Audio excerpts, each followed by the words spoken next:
Good morning बच्चों। उन्नयन बिहार पश्चिम चंपारण के फेसबुक लाइव क्लास में आपका स्वागत है। आज हम विज्ञान नवंबर के विज्ञान विषय से गुरुत्वाकर्षण यानी ग्रेविटेशन पाठ का अध्ययन करेंगे।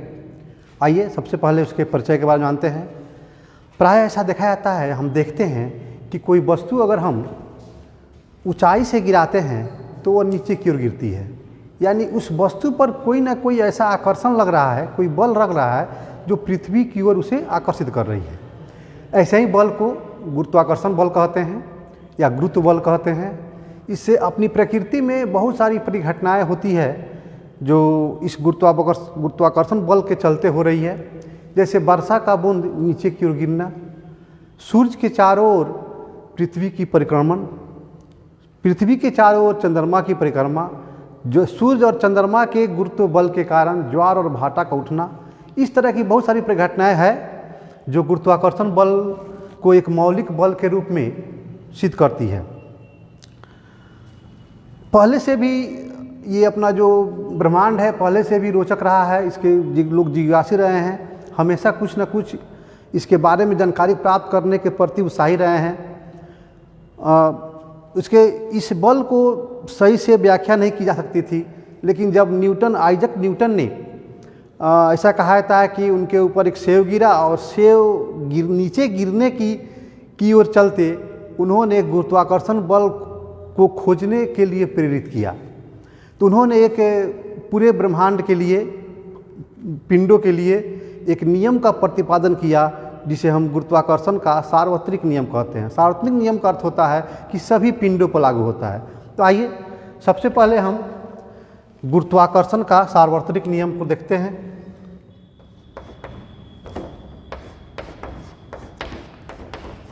गुरुत्वाकर्षण का सार्वत्रिक नियम, यूनिवर्सल लॉ ऑफ ग्रेविटेशन या ग्रेविटेशनल फोर्स। उन्होंने 1687 ईस्वी में एक नियम का प्रतिपादन किया जिसे हम गुरुत्वाकर्षण का सार्वत्रिक नियम कहते हैं। इसके अनुसार, इस नियम के अनुसार ब्रह्मांड के प्रत्येक पिंड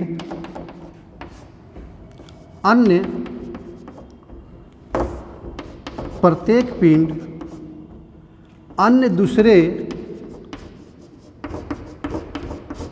पिंड को एक बल के द्वारा आकर्षित करते हैं। क्या करते हैं? आकर्षित करते हैं। जो यानी वह बल, या यहाँ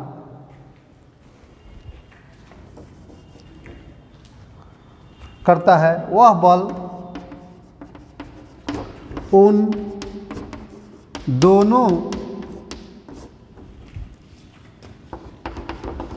पिंडों के द्रव्यमान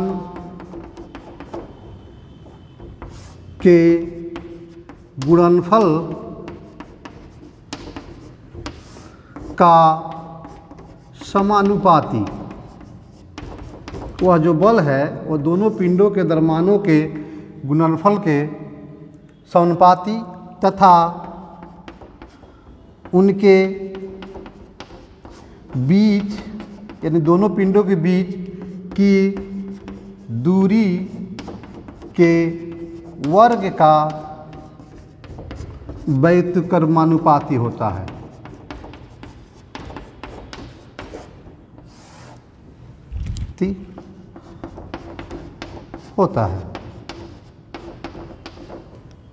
अर्थात ये जो नियम है कहता है कि ब्रह्मांड के प्रत्येक पिंड अन्य दूसरे पिंड को एक बल से आकर्षित करता है, यानी उसको गुरुत्वाकर्षण बल कहते हैं। वह बल उन दोनों पिंडों के द्रव्यमान के गुणनफल का समानुपाती। अगर दोनों पिंडों के द्रव्यमान को गुना कर दिया जाए तो बल जो है उनका समानुपाती होते हैं, यानी जैसे जैसे द्रव्यमान बढ़ेगा बल बढ़ता जाएगा, द्रव्यमान कम होगा बल भी घटता जाएगा, यानी सीधा समानुपाती होता है। उसमें दूसरा कथन है, उनके बीच के दूरी के वर्ग का वैध क्रमानुपाती होता है। वह बल जो है दोनों पिंडों के बीच के जो दूरी का वर्ग होता है उसका उल्टा होता है। दूरी बढ़ेगी बल कम होगा, दूरी घटेगी बल बढ़ता जाएगा। आइए इसका गणितीय रूप या गणितीय व्यंजक के रूप में देखते हैं।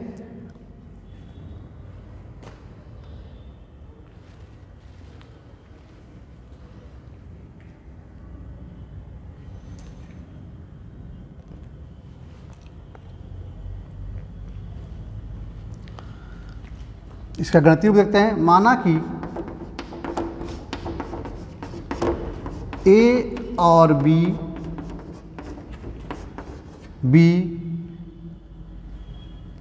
दो पिंड है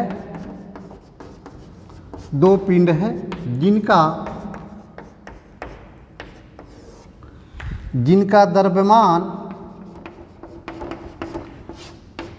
क्रमशः एक को कैपिटल एम और एक का द्रव्यमान स्मॉल एम से, जिसका द्रव्यमान क्रमशः कैपिटल एम और स्मॉल एम है, तथा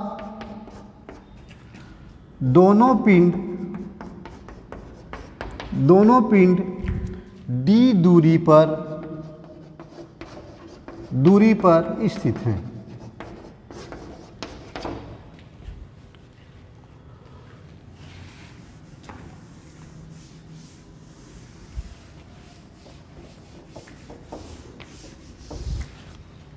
हमने लिखा कि दो पिंड है ए और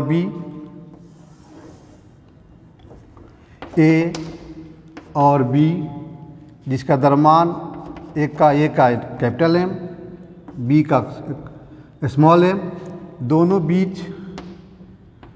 पिंडों के बीच की दूरी डी है और उनके बीच लगने वाला क्रियाशील बल F हो तो स्थित है, तथा दोनों पिंडों के बीच लगने वाला क्रियाशील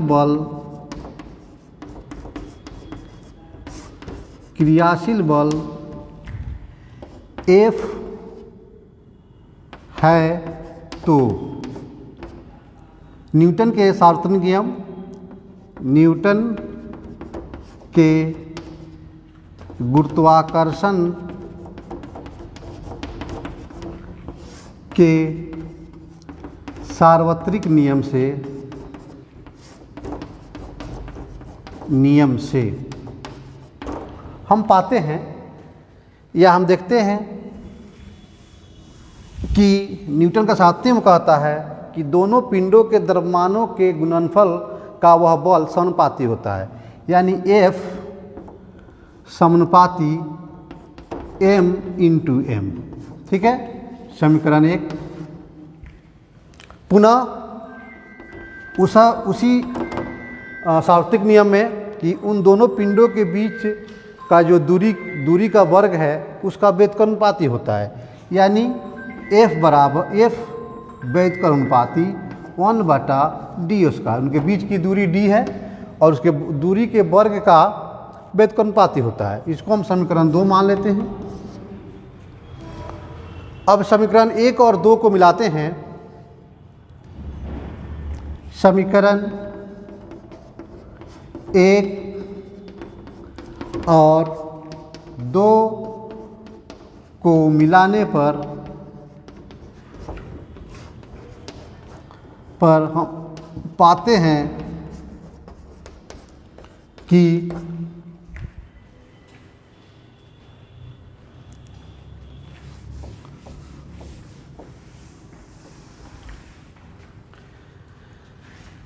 F varies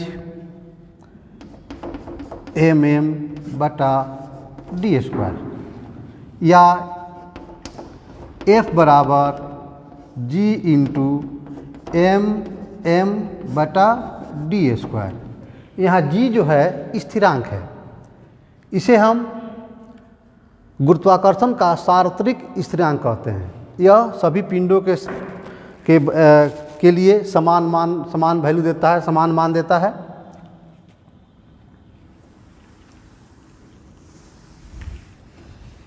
इस प्रकार गुरुत्वाकर्षण बल का मान हम इस गणितीय रूप में या गणितीय व्यंजक के रूप में प्राप्त करते हैं, जहाँ g एक स्थिरांक है। g का मान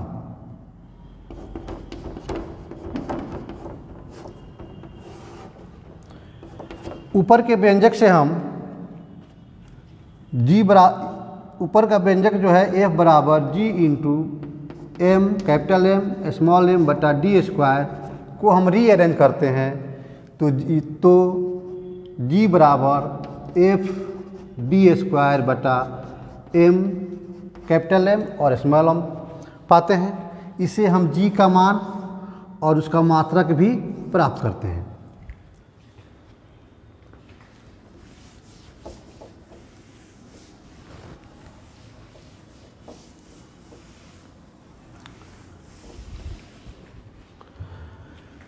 g का SI मात्रक, f का मात्रक न्यूटन, दूरी का मात्रक मीटर यानी मीटर स्क्वायर, द्रव्यमान का मात्रक किलोग्राम यानी प्रति किलोग्राम स्क्वायर होता है। हेनरी कैवेंडिश ने सुग्राही तुला के द्वारा g यानी स्थिरांक, गुरुत्वाकर्षण स्थिरांक का मान 6.673 गुने 10 के पावर 11 न्यूटन मीटर स्क्वायर प्रति किलोग्राम स्क्वायर प्राप्त किया। आज भी इसका मान हम 6.67 के रूप में प्रयोग करते हैं।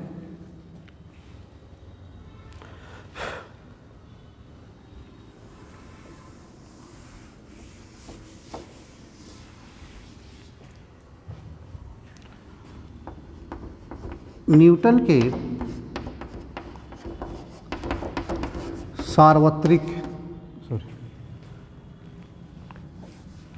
न्यूटन के गुरुत्वाकर्षण के सार्वत्रिक नियम का महत्व। ये जो न्यूटन साहब द्वारा गुरुत्वाकर्षण का सार्वत्रिक नियम का प्रतिपादन किया गया, इसका क्या महत्व है? तो प्रकृति में बहुत सारे मौलिक बल पाए जाते हैं। उन बलों में गुरुत्वाकर्षण बल भी एक मौलिक बल है। बहुत सारी परिघटनाएं प्रकृति में जिसकी वह व्याख्या करने में यह नियम सफल हो सका। जैसे सूर्य के चारों ओर ग्रहों की परिक्रमा, हम इस नियम के द्वारा सूर्य के चारों ओर जो ग्रह परिक्रमा करते हैं, घूमते हैं, उसकी व्याख्या की जा सकती है, की गई। दूसरा, पृथ्वी के चारों ओर चंद्रमा की परिक्रमा,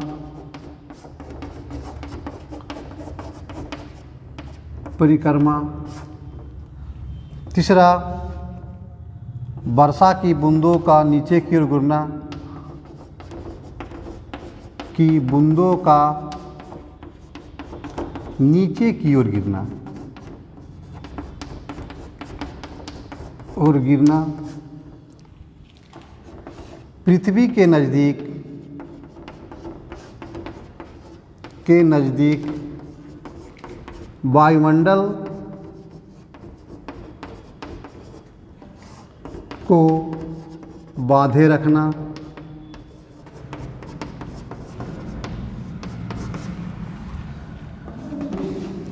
सूर्य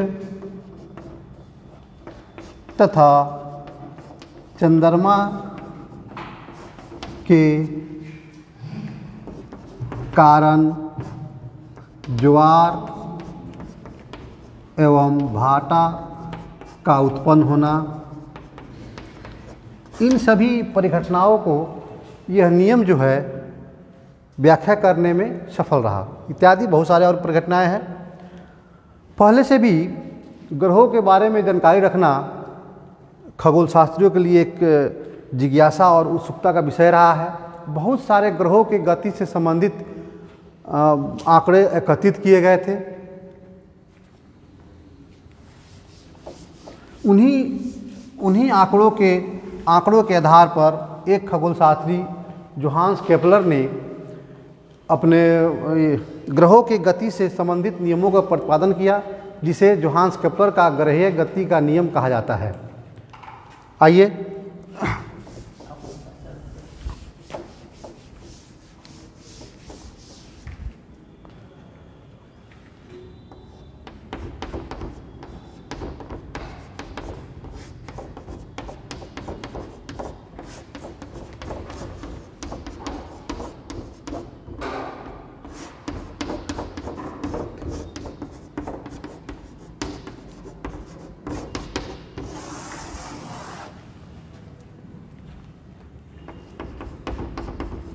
जोहान्स केपलर ने एकत्रित आंकड़ों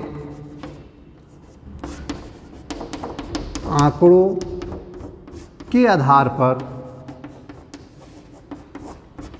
पर ग्रहीय गति नियम का प्रतिपादन किया था।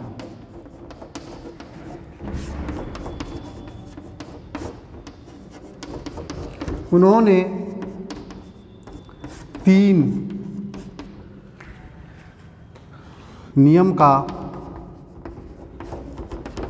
प्रतिपादन किया जो इस प्रकार है।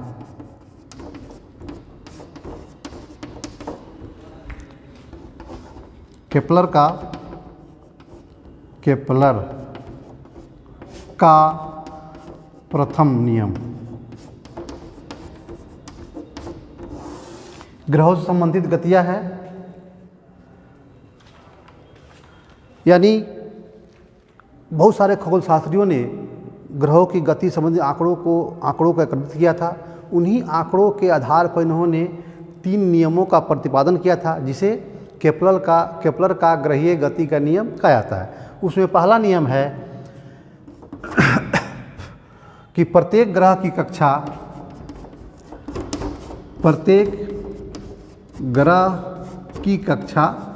कक्षा का मतलब जिस सर्किल में या जिस बाउंड्री में ग्रह गति करते हैं की कक्षा एक दीर्घवृत्त होती है।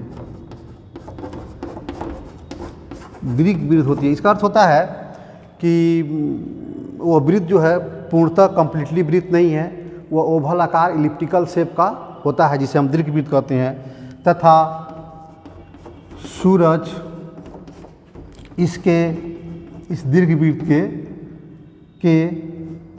इसके एक फोकस पर होता है। यानी ये जो ग्रह की कक्षा होती है वो ओवल शेप की होती है, यानी कंप्लीटली वृत्त नहीं होती है। और जो सूर्य होता है कहीं इसके एक फोकस पर स्थित होता है। मान लीजिए ग्रह है, कहीं एक फोकस पर स्थित होता है। ये जो शेप होता है, आकार होता है, वो अंडाकार होता है, इलिप्टिकल होता है, यानी कंप्लीटली वृत्त नहीं होता, इसलिए इसको दीर्घवृत्त कहते हैं।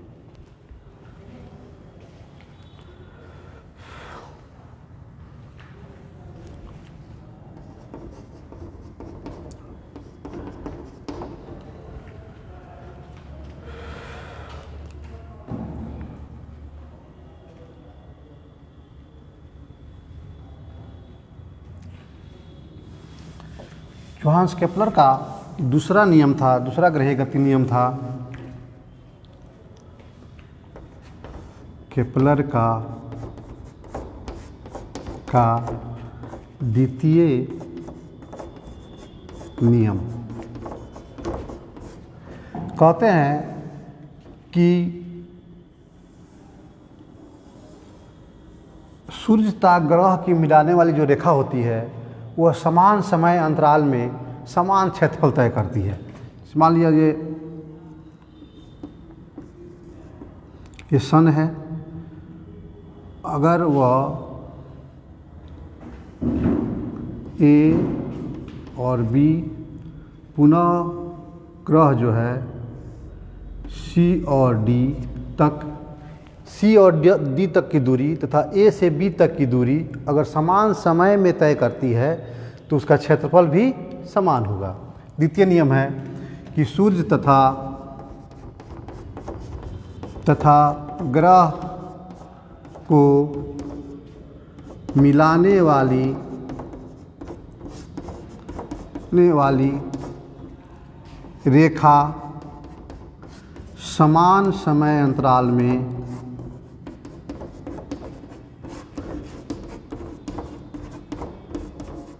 अंतराल में समान क्षेत्रफल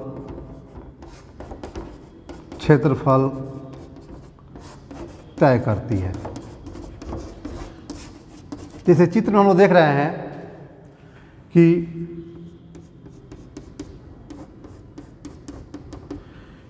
ग्रह जो है ए से बी तक की दूरी तथा सी से डी तक की दूरी अगर समान समय में तय करती है तो दोनों का क्षेत्रफल भी समान होगा।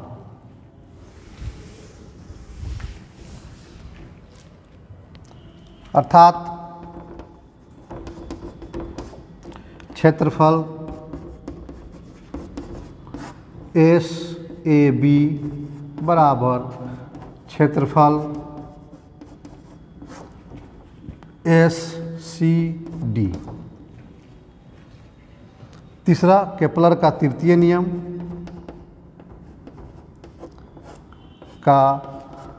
तृतीय नियम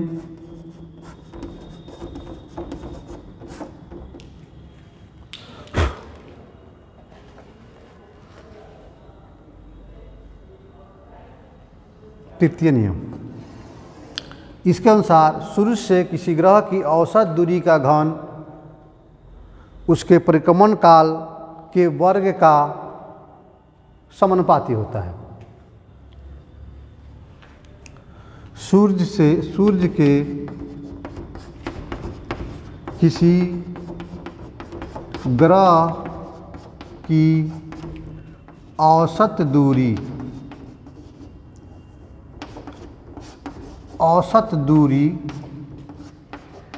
के घन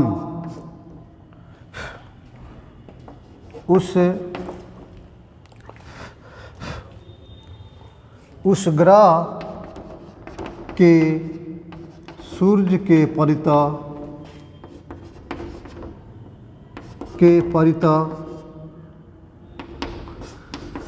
परिक्रमण काल के वर्ग का समानुपाती होता है।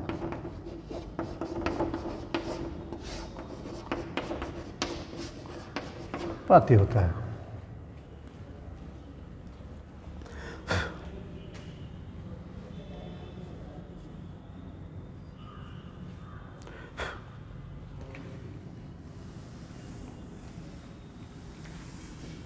अर्थात